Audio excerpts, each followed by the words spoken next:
لیکن ہمارے معاشرے میں جو رسم اور رواج چل رہا ہوتا ہے ہم نے اس کو نہیں سمجھ لیا ہے. ہم یہ سمجھتے ہیں کہ جو ہے یہ نیکی کے کام ہیں ان کو کرنا چاہیے. اسی طریقے سے یہ جو میں نے آپ کے سامنے آیت پڑھی یہ آیت البر ہے جو نیکی کی اصل حقیقت ہمیں سمجھاتی ہے کہ نیکی انسان کے دائرے میں جو نبی صلی اللہ علیہ وسلم کی یہ ظالم معاشرہ تھا جو انسان اپنی بچیوں کو جو ہے زندہ درگور کر دیتا تھا, جو سود کے اوپر ان کی ساری معیشت جو ہے نا وہ چل رہی ہوتی تھی. یعنی ابو لہب کے بارے میں آتا ہے کہ اس کے پاس 1 قنطار سونا تھا. 1 قنطار سونا یعنی 60,000 تولے سونا ابو لہب کے پاس تھا. اور اس طرح سے جو عتبہ ہے, شیبہ ہے, ولید بن مغیرہ ہے جن کے پاس بڑی دولت تھی وہاں پر, تو یعنی قنطار دولت ان کے پاس تھی. ابو جہل کے پاس بھی بہت بڑی دولت تھی لیکن سارے سود کے اوپر معیشت چلا رہے تھے. یعنی ابو لہب کے بارے میں آتا ہے کہ اتنا کنجوس انسان تھا کہ خود اپنے اوپر بھی خرچ نہیں کرتا تھا, اپنے بچوں پہ بھی کم خرچ کرتا تھا, اور لیکن لوگوں کو جو ہے نا قرض پہ پیسے دے دیتا تھا. اور مثلا کسی کو جو ہے نا 1 تولے سونا دیا, 2 تولے سونا دیا, یا 1 لاکھ روپے جیسے آج کل ہمارے معاشرے میں یہ والی کرنسی چل رہی ہے, وہاں درہم اور دینار اور ریال چلتے تھے. تو یعنی کہا کہ وہ جب پیسے دے دیتا تھا اور لوگوں کے ساتھ وقت مقرر کرتا تھا, مثلا کسی کو 1 لاکھ روپے دیا, 1,50,000 روپے 1 سال کے بعد دینا ہے. اب لوگوں نے جو ہے 20 دے دیے, 25 دے دیے, 50,000 دے دیے, اب پیسے پورے نہیں ہو سکے, اب مدت پوری ہو گئی ہے. وہ دوبارہ جو ہے نا جس نے قرض لیا وہ ہوتا تھا وہ پھر آ جاتا تھا, کہتا تھا کہ ہماری مدت کو 1 سال اور بڑھا دیں, آپ اپنا قرض جتنا بڑھانا چاہتے ہیں پھر بڑھا دیں. اب یہ جو ہے نا ایک شیطان کی آنکھ بن جاتا تھا کہ وہ دیا تو اس نے لاکھ روپے دیا, اس نے کئی لاکھ روپے دیا, لیکن وہ ہر سال آتا تھا اس کے پیسے پورے نہیں ہوتے تھے. تو اس طریقے سے جو ہے نا سود کا ایک نظام اس معاشرے کے اندر چل رہا ہے. اسی طریقے سے نبی صلی اللہ علیہ وسلم جب مکہ مکرمہ کے اندر تھے تو آپ صلی اللہ علیہ وسلم ایسے رخ سے نماز پڑھتے تھے. یعنی نبی صلی اللہ علیہ وسلم جب دعوت کا آغاز کیا تو حرم میں جس وقت حضرت عمر فاروق رضی اللہ تعالیٰ عنہ مسلمان ہو گئے تو اس کے بعد صحابہ اکرام نے کہا کہ آج کے بعد ہم دار ارقم میں نماز نہیں پڑھیں. حضرت عمر رضی اللہ تعالیٰ عنہ نے کہا کہ مسجد میں جا کے حرم میں جو ہے نماز پڑھیں. گئے سیدھے وہاں پہ انہوں نے اذان دی, کفار مکہ جھپٹ پڑے ان پہ, لیکن اس کے باوجود جو ہے نا وہاں پر یعنی مسلمانوں کے اندر وہ طاقت اور وہ جرأت پیدا ہو گئی, مسجد کے اندر اذان بھی دیتے تھے اور نماز بھی پڑھتے تھے. کفار مکہ اپنا کام کر رہے ہوتے تھے یا اپنا کام کر رہے ہوتے تھے. اب نبی صلی اللہ علیہ وسلم 13 سال تک مکہ مکرمہ میں خانہ کعبہ کو ایسے سامنے رکھ کے اور بیت المقدس کی طرف رخ کر کے نماز کرتے تھے. یعنی یہاں پر کھڑے ہو گئے, خانہ کعبہ آپ کے سامنے ہے, رخ آپ کا بیت المقدس کی طرف ہے. اب یعنی خانہ کعبہ کی طرف بھی رخ ہے اور بیت المقدس کی طرف بھی رخ ہے. اب جب نبی صلی اللہ علیہ وسلم اور صحابہ اکرام ہجرت کر کے مدینہ منورہ میں چلے گئے تو مدینہ منورہ کا مطلب یہ ہے کہ یہاں سے آپ صلی اللہ علیہ وسلم نے ہجرت کی اور یہاں پہ آ گئے. اب بیت المقدس آپ کے سامنے ہے. اب جب آپ بیت المقدس کی طرف رخ کر کے نماز پڑھتے ہیں تو خانہ کعبہ آپ کی پوچھ پہ آ گیا. نبی صلی اللہ علیہ وسلم 16 مہینے تک اسی طریقے سے نماز پڑھتے ہیں اور بار بار جو ہے اللہ کی طرف جو ہے چہرہ اٹھا کے آسمان کی طرف دل ہی دل میں التجا کرتے تھے کہ اللہ خانہ کعبہ میری پشت پر آ اور میں بیت المقدس کی طرف رخ کر کے نماز پڑھوں. یعنی اس زمانے میں یوں سمجھیں کہ خانہ کعبہ جو ہے نا یعنی قبلہ محراب ادھر ہوتا تھا اور آج محراب ادھر ہے. اب نبی صلی اللہ علیہ وسلم جو ہے نا وہاں اس طرف رخ کر کے نماز پڑھ رہے ہیں قبلہ اول کی طرف, لیکن دل ہی دل میں جو ہے نا یہ دعا کر رہے ہیں, التجا کر رہے ہیں اللہ سے کہ اللہ خانہ کعبہ میری پشت پر. تو اس قبلے کو جو ہے نا تبدیل کرتے ہیں. اللہ نے فیصلے تو کیے ہوئے تھے. اب یہ قبلہ تبدیل ہونے کا مطلب یہ ہے کہ یہود اور نصارہ اور اس سے پہلے جتنے انبیاء تھے قبلہ اول کی طرف رخ کر کے نماز پڑھتے تھے, اور یہ یہود اور نصارہ بھی جو ہے ادھر ہی رخ کرتے تھے. تو ان کے ہاں یہ تصورات تھے کہ قبلہ اول تو ہمارا, یہ شریعت اس کا مطلب ہے ہماری ہے. اب نبی صلی اللہ علیہ وسلم 16 مہینے تک ایسے نماز پڑھتے رہے تو پھر اللہ کی طرف سے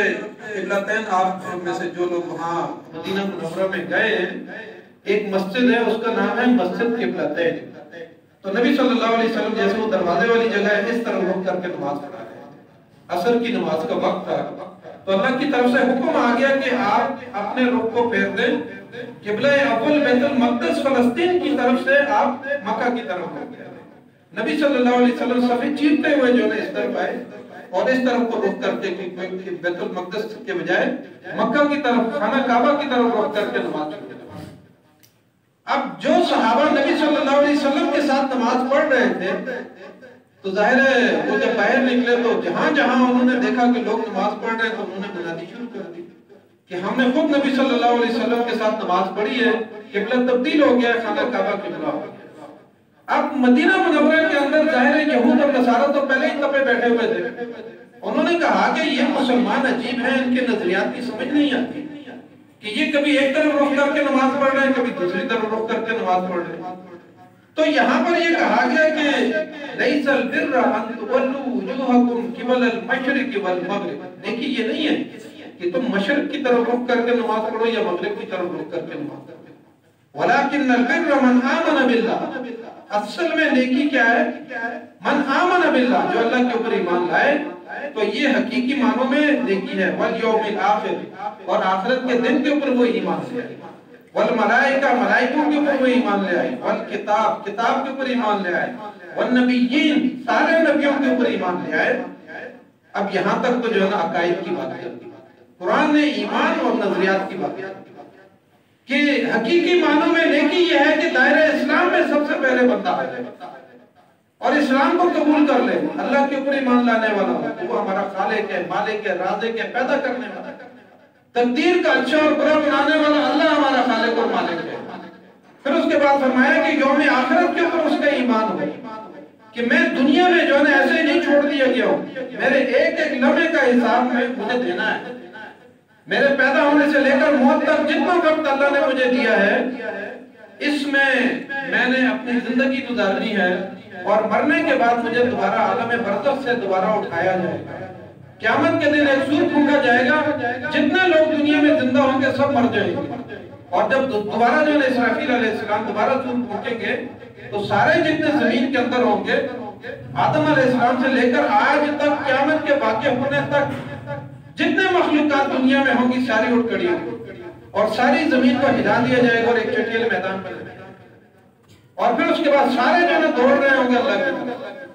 تو یہ کفار مکہ کہتے تھے کہ ہمیں یہ بات سمجھ میں نہیں آتی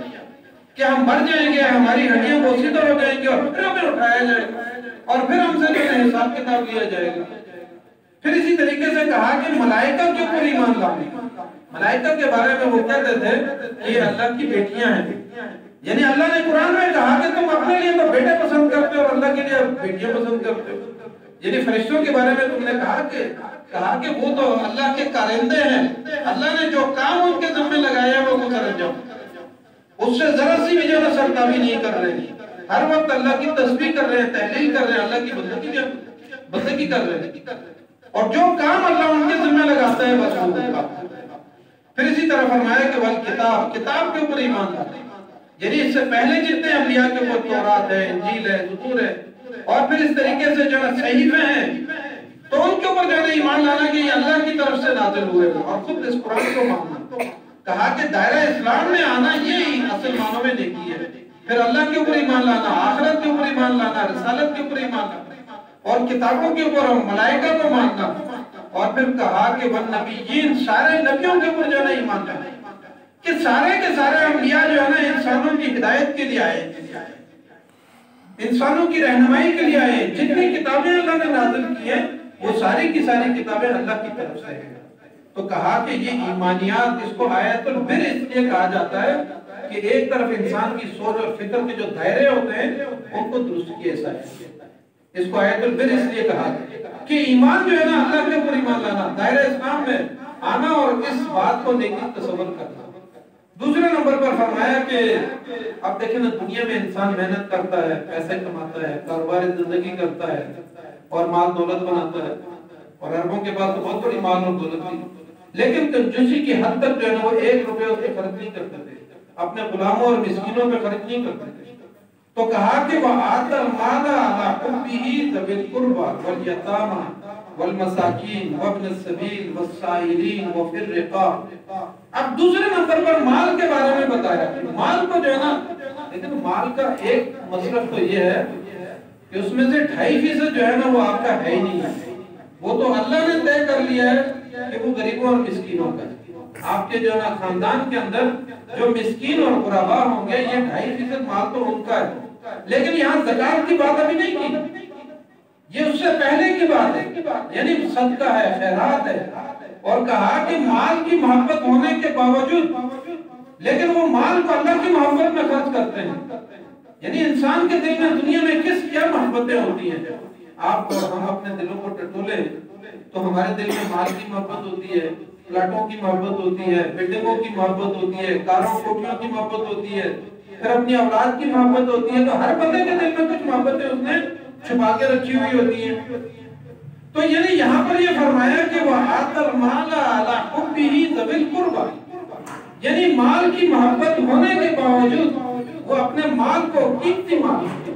اور دوسری جگہ پر چوتھے پارے کے شروع میں فرمایا لَن تَنَالُوا الْبِرَّ حَتَّى تُنْفِقُوا مِمَّا تُحِبُّونَ،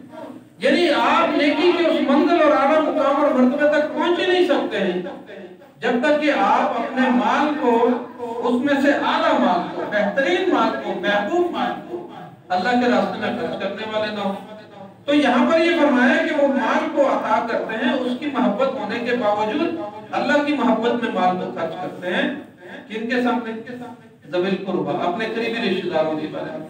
یعنی قریبی رشتہ داروں کے اوپر مال خرچ کرنا یہ نیکی ہے۔ یعنی قرآن ہمیں نیکی کا تصور یہ بتاتا ہے، خود اپنے اوپر خرچ کرنا، یعنی خود کھانا پینا، کپڑے پہننا، اپنی تعلیم پہ خرچ کرنا یہ بھی نیکی ہے، بندہ اپنے اوپر خرچ کر رہا ہے، اپنے بیوی بچوں کے اوپر خرچ کر رہا ہے یہ بھی نیکی ہے۔ اس کو بھی جہاد قرار دیا گیا ہے کہ ایک آدمی روزانہ رات کو آرام کرتا ہے اس نقطۂ نظر سے اور اس نیت سے کہ میں صبح اپنے جسم کو رات کو اپنے جسم کو راحت پہنچاؤں گا اور صبح حلال رزق کمانے کے لیے جاؤں گا، تو حلال رزق کو کما کے میں اپنے بیوی بچوں پہ خرچ کروں گا، تو یہ بھی جہاد ہے۔ یعنی نیکی کے راستے میں یہاں پر یہ فرمایا کہ مال کی محبت ہونے کے باوجود اپنے مال کو ذوی القربیٰ قریبی رشتہ داروں میں خرچ کرتے ہیں، اور قریبی رشتہ داروں میں صرف بیوی بچوں کے اندر ہم بعض اوقات منحصر ہو جاتے ہیں اور وہاں تک محدود ہو جاتے ہیں، یہ میری بیوی ہے، یہ میرے بچے، اس کے علاوہ کسی کو مال نہیں دیتا، نہیں بلکہ ذوی القربیٰ میں جو ہے سارے رشتہ دار آپ کے آتے ہیں، ان میں سے کوئی یتیم ہے، مسکین ہے، نادار ہے، غریب ہے، تو وہاں پر بھی جو ہے نا مال خرچ کرنا، کیونکہ باہر سے کوئی آ کے آپ کے رشتہ داروں کے بارے میں نہیں جانتا کہ ان میں سے یتیم کون ہے، مسکین کون ہے، نادار کون ہے، لیکن آپ اور میں اپنے رشتہ داروں کی جڑ تک ہر بندے کو جانتے ہیں کہ وہ کہاں سے کماتا ہے، کہاں کھاتا ہے، رات کو کہیں کھا تو نہیں سنتا۔ میرے بچے جو ہے نا ایچ ایس ایم میں پڑھ رہے ہیں، بیکن میں پڑھ رہے ہیں اور بہت اعلیٰ تعلیمی اداروں میں پڑھ رہے ہیں، تو میرے پڑوسی کا بچہ کدھر پڑھ رہا ہے، میرے رشتہ داروں کا بچہ کدھر پڑھ رہا ہے، میں نے اپنے رشتہ داروں کے خاندان کو ڈیولپ کرنا یہ میرے ذمہ ہے۔ تو یہاں پر یہ فرمایا کہ وہ اپنے قریبی رشتہ داروں میں مال کو خرچ کرتا ہے، اور پھر فرمایا کہ والیتامی، یتیموں میں، آج ہمارے معاشرے میں یتیموں کے ساتھ بڑا ظلم ہوتا ہے، ان کی زمینوں کو ہم ہتھیا لیتے ہیں، ان کے مال اور دولت کو جو ہے نا اپنے قبضے میں لے لیتے ہیں، اور کہا کہ جو کوئی یہ کام کرے اپنے پیٹ میں جہنم کی آگ کو ڈالے، لیکن ہم اس کو جہنم کی آگ نہیں سمجھتے،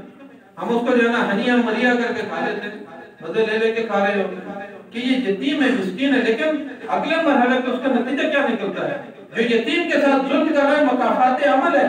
کل کو اس کے بچے یتیم ہو جاتے ہیں، کل کو اس کے خاندان کے بچے بھی یتیم ہو جاتے ہیں اور وہ لوگوں کے دستے نظر ہو جاتے ہیں۔ اس لیے یہاں پر یہ فرمایا کہ وہ اپنے مال کو رشتہ داروں میں اور یتیموں پہ خرچ کرتا ہے، یتیم خاندان کے بھی ہیں، باہر کے بھی ہیں۔ الحمدللہ جیسے جماعت اسلامی اور الخدمت آج آغوش کے ادارے چلا رہی ہے، یتیموں کی کفالت کر رہی ہے، اور اس طریقے سے جیسے 5 اسٹار ہوٹل میں ایسے جو ہے نا ان کے لیے جو ہے نا کیڈٹ کالج جیسے جو ہے نا تعلیمی ادارے ان کے لیے الحمدللہ، اس پر ہمیں اللہ کے شکر ادا کریں۔ پھر فرمایا کہ مساکین، مسکینوں میں مال کو خرچ کرو۔ مسکین اور سائل کے اندر فرق کیا ہے؟ مسکین یہ ہے کہ اس کو آپ نے ڈھونڈنا ہے، وہ مانگے گا نہیں آپ سے، آپ کے خاندان کے اندر موجود ہے، آپ کے گلی محلے کے اندر موجود ہے، اس کے چہرے سے جو ہے نا آپ کو مسکینی ٹپکتی ہوئی نظر آئے گی۔ مسکین کو ڈھونڈ کے آپ نے اس کے گھر میں مال پہنچانا، اور اس کے مقابلے میں جو سائلین ہے، سائلین کا الگ حکم ہے کہ سائلین آپ کے دروازے پہ آ گئے، آپ نے اس کو جو دینا چاہتے ہیں دے دیں، جھڑکیں گے نہیں، یعنی اس کو جھڑکنے سے منع کیا گیا ہے، چاہے وہ ہٹا کٹا ہے یا جیسے بھی ہم عموماً کیا کرتے ہیں، کوئی مانگنے والا ہمارے پاس آ جائے تو ہم آگے سے 10 باتیں کرتے ہیں۔ تو یہاں پر یہ کہا گیا ہے کہ وہ اپنے مال کو خرچ کرنا یہ نیکی ہے جو مسکینوں کے اوپر خرچ کرتے ہیں، اور مسکین کے بارے میں کہا کہ لا یسألون الناس الحافا، وہ لپٹ لپٹ کے انسانوں سے مانگتے نہیں ہیں، اس کو آپ نے ڈھونڈنا ہے اور اس کے گھر میں مال پہنچانا ہے، اس کے گھر میں جو ہے نا آٹا اور روٹی اور رزق پہنچانا ہے، یہ آپ کا فرض ہے۔ کیونکہ بہت سارے سفید پوش لوگ ہوتے ہیں، بالکل 1 روپے کسی سے نہیں مانگتے۔ اور پھر فرمایا کہ وابن السبیل، وابن السبیل کا مطلب مسافر، یعنی اس زمانے میں مسافروں کا یہ ہوتا تھا کہ ایک علاقے سے جب دوسرے علاقے میں وہ شام، مثلا مکہ سے شام میں تجارت کے لیے چلے گئے، راستے میں کوئی حادثہ پیش آ گیا، اب مالدار ہے، پیچھے مال دولت سارا اس کے پاس پڑا ہوا ہے، لیکن مسافر ہونے کی وجہ سے جو ہے نا اب اس کے بعد مال ختم ہو گیا، تو کہا کہ ایسے لوگوں پر مال خرچ کرنا۔ آج کے دور میں مثلاً آج کل کے دور میں تو آپ کے پاس ڈیبٹ کارڈ ہوتے ہیں، آپ اے ٹی ایم کے ذریعے سے ساری دنیا میں اس میں سے پیسے نکال لیتے ہیں اور چیزیں پرچیز کر لیتے ہیں اور کارڈ اسکریچ کر کے جو ہے ان کو دے دیتے ہیں، لیکن اس زمانے میں یہ چیزیں نہیں تھی۔ تو آج بھی اگر کوئی مسکین ہے، مسافر ہے اور اپنے علاقے سے دور کہیں گیا ہوا ہے، اس کو ضرورت ہے تو آپ اس پہ خرچ کر سکتے ہیں۔ پھر اسی طریقے سے فرمایا کہ والسائلین، مانگنے والوں کا الگ تذکرہ آ گیا کہ ان کے اوپر بھی مال خرچ کرنا، یہ نیکی حقیقی معنوں میں۔ اور پھر فرمایا وفی الرقاب، اس زمانے میں غلام ہوتے تھے، آج کے زمانے میں تو غلامی نہیں ہے، لیکن اس زمانے میں جو ہے نا بازاروں میں بکتے تھے لوگ، بندے بکتے تھے، لوگ آ کے اپنے بچوں کو، رشتہ داروں کو جو ہے نا بیچ دیتے تھے، تو وہ غلام ہو جاتے تھے۔ تو ایک آدمی جو ہے نا معاہدہ کرتا تھا کہ تم مجھے اتنے پیسے دو گے تو میں جو ہے نا تمہیں آزاد کر دوں گا۔ تو حضرت ابوبکر صدیق رضی اللہ تعالیٰ عنہ نے کتنے غلاموں کو آزاد کروایا۔ اسی طرح باقی صحابہ اکرام نے ہر جو ہے نا انسان سے جو کوتاہی ہوتی تھی، اسلام کے آپ قرآن کو مطالعہ کریں، ایک آدمی نے جو ہے روزے کے اندر کوئی کوتاہی کر لی تو کہا کہ غلاموں کو جو ہے نا آزاد کریں۔ اس دور میں غلام بہت زیادہ ہوتے تھے، اس لیے کہا کہ ان کو آزاد کرنا، اس کا کفارہ جو ہے نا غلاموں کو آزاد کرنا ہے۔ پھر اسی طریقے سے جو ہے نا ایک آدمی حج میں کسی پہ دم آ گیا یا کسی اور جگہ پہ جو ہے نا اس نے زہار کر لیا یا کوئی اور ان سے گناہ ہو جاتا ہے تو کہا کہ غلاموں کو آزاد کرنا۔ آج کے دور میں غلامی تو نہیں ہے، لیکن گردن کہاں کہاں انسانوں کی پھنسی ہوئی ہوتی ہے۔ مثلا ایک آدمی نے 50 لاکھ کسی سے قرضہ لیا اور کرائسس کے اندر چلا گیا، اس کی بلڈنگ گر گئی، کوئی نقصان ہو گیا، تو وہ جو ہے اس کی گردن جو ہے قرضے کے نیچے آ گئی۔ تو آج کے دور میں غلامی یہ بھی ہے کہ آپ نے اس کو قرض جو ہے اس کا ادا کرنا ہے۔ ایک آدمی جیل کے اندر بند پڑا ہوا، اس کی کوئی ضمانت دینے والا نہیں ہے، تو آپ نے اپنے مال میں سے جو ہے نا جیل میں جائیں، دیکھیں کہ بہت سارے لوگ ایسے ہوتے ہیں چھوٹے چھوٹے گناہوں کے اندر جو ہے وہ پکڑے ہوئے ہوتے ہیں اور وہ جیل کے اندر کوئی ضمانت ان کی بھرنے والا نہیں ہوتا۔ آپ مالدار ہیں تو اس دور میں تو غلامی میں گردن کو آزاد کرنا ہوتا تھا، غلام کو آزاد کرنا ہوتا تھا۔ آج کے دور میں قرض خواہ سے قرض اتار دینا، یا ایک آدمی جیل کے اندر بند ہے تو آپ نے جو ہے اس کی گردن وہاں سے آزاد کروا دی۔ تو مفسرین نے اس کے نیچے لکھا ہے کہ یہ دوسرے نمبر پر جو ہے نا یہاں پر اس آیت البر کے اندر بتایا گیا کہ ایک طرف ایمانیات جو ہے نا اللہ کے اوپر ایمان، آخرت کے اوپر، رسالت کے اوپر، کتاب کے اوپر، نبیوں کے اوپر ایمان لانا، یہ حقیقی معنی میں نیکی ہے۔ دوسرے نمبر پر فرمایا کہ مال کو اپنے رشتہ داروں میں خرچ کرنا، مساکین پہ خرچ کرنا اور اس طرح نیکی کے دوسرے کاموں کے اندر خرچ کرنا، گردن کو چھڑانا، سائلین کو دینا، یہ حقیقی معنی میں نیکی ہے۔ اب تیسرے نمبر پر فرمایا اب جو ہے دوبارہ عبادات کی طرف متوجہ کیا، وَأَقَامَ الصَّلَاةَ وَآتَى الزَّكَاةَ۔ اب یہاں پہ قانونی بات آ گئی، یعنی جس طریقے سے اللہ تعالیٰ نے ہمیں راستے بتائے ہیں، اللہ کی بندگی کے راستے بتائے ہیں، نماز ہے، روزہ ہے، حج ہے، زکوٰۃ ہے، یہ ہمارے اوپر فرض کر دیے گئے۔ اس کے ساتھ ساتھ جو ہے نا نوافل ہمیں بتائے گئے کہ ہر نماز کے ساتھ سنتیں ادا کریں، ہر نماز کے ساتھ جو ہے نوافل ادا کریں، ذکر و اذکار کرتے رہیں، درود شریف پڑھتے رہیں، سبحان اللہ و بحمدہ، سبحان اللہ عظیم کا ورد کرتے رہیں۔ لیکن یہاں پر جو ہے نا یہ سارے کے سارے جو امور ہیں یہ بندگی ہے، لیکن یہاں پر دو قانونی چیزیں پھر بیان کر دی اسی آیت البر کے اندر، کہا کہ نماز کو قائم کرنا ہے۔ نماز کو حقیقی معنوں میں قائم کرنا کیا ہوتا ہے کہ نماز انسانوں کو برائیوں کے خلاف روکنے والی ہو، برائیوں کے خلاف جو ہے نا ڈھال بن جائے انسان۔ اچھا، تو یہاں پر یہ بتایا کہ نماز کو قائم کرنا، اور پھر ساتھ فرمایا کہ زکوٰۃ، یہ قانونی طور پہ جو ہے اوپر تو خیرات کی بات تھی، لیکن 2.5% جو ہے نا اللہ کے راستے میں ہمیں دینا ہے۔ اور پھر اس کے بعد فرمایا یعنی جو اخلاقیات ہیں نا، اخلاقیات کیا ہے؟ وَالْمُوفُونَ بِعَهْدِهِمْ إِذَا عَاهَدُوا، وعدے کو ایفا کرنا یہ حقیقی معنی میں نہیں ہے۔ یعنی آج ہمارے معاشرے میں ہم کیا کیا وعدے کرتے ہیں اور پھر کہتے ہیں کہ قرضہ لو پھر دینا کس نے، یہ وعدے جو ہے نا، وعدوں کو ایفا کرنا، یہ حقیقی معنوں میں نیکی ہے۔ یعنی یہاں پر اس آیت البر کے اندر جو ہے نا ایمانیات کو بیان کر دیا، مال کو بیان کر دیا، آپ کی اور ہماری جو ہے نا فرائض کو بیان کر دیا، اور اخلاقیات کو بیان کر دیا۔ تو یعنی یہ چیزیں آج جو ہمارے معاشرے کے اندر یہ چیزیں مفقود ہو جاتی ہیں، تو اس آیت کو جو ہے نا گہرائی سے پڑھنے کی ضرورت، بہت طویل آیت ہے، اور اس کو آیت البر اس لیے کہا گیا کہ اس میں نیکی کی جو ہے نا حقیقت سمجھائی گئی ہے۔ تو اللہ تعالیٰ سے ہم دعا کرتے ہیں کہ اللہ تعالیٰ ہمیں اس نیکی کی حقیقت کو، معاشرے کے اندر جو رسوم و رواج ہوتے ہیں ان کو چھوڑ کے معاشرے میں قرآن نے جو ہمیں نیکی کا تصور بتایا اس نیکی کو ہم نیکی سمجھیں۔ جزاک اللہ تعالیٰ۔